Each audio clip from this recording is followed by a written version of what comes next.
എന്നാലും എന്റെ സരസ്വതിയമ്മേ, ഇത്രയും വലിയ ദുഷ്ടലാക്കോടെയാണ് നിങ്ങളുടെ മോൻ അവളെ ആ ചെറുക്കനെ കെട്ടിച്ചോട്ടെന്ന് പറഞ്ഞ ആരെങ്കിലും വിശ്വസിക്കോ? രാധയെ അത്രയ്ക്ക് ഇഷ്ടായിരുന്നെങ്കിൽ പ്രഭാകരൻ എന്നെ കല്യാണം കഴിച്ചാൽ മതിയായിരുന്നു അല്ലേ? അപ്പൊ ആ ബോംബെക്കാരി പെണ്ണിനെ കെട്ടാൻ നടക്കണമെന്ന് പറഞ്ഞതോ?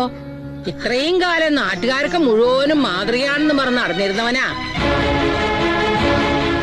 ഓ ദേ വരണ.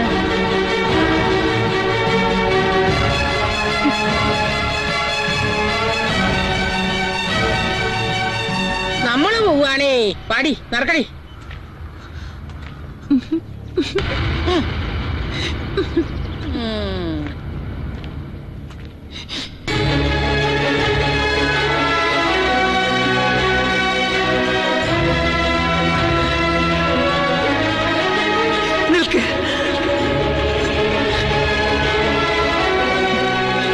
ഒരമ്മ ഈ മകനെ കുറിച്ച് കേൾക്കാൻ ആഗ്രഹിക്കാത്തതാ എന്റെ മോൻ കേൾപ്പിച്ചത്.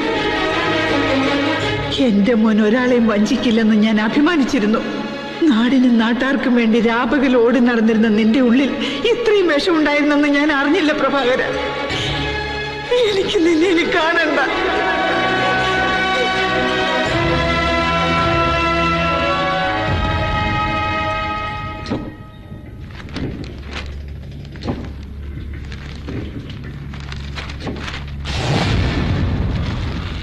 സമസ്ത കേരളം പീവോ. അങ്ങനെ അവന്റെ ശവക്കുഴി അവൻ തന്നെ തോന്നി. സ്വന്തം പത്രത്തില് പത്രാധിപരെ കുറിച്ചൊരു മോശം വാർത്ത വരുന്നത് ഒരു ഭാഗ്യമല്ലേ ചാണ്ടി? നീ വാർത്ത വായിക്കേ. ഇളയപ്പൻ കേട്ടെങ്കിൽ കോരി തരിക്കട്ടെ.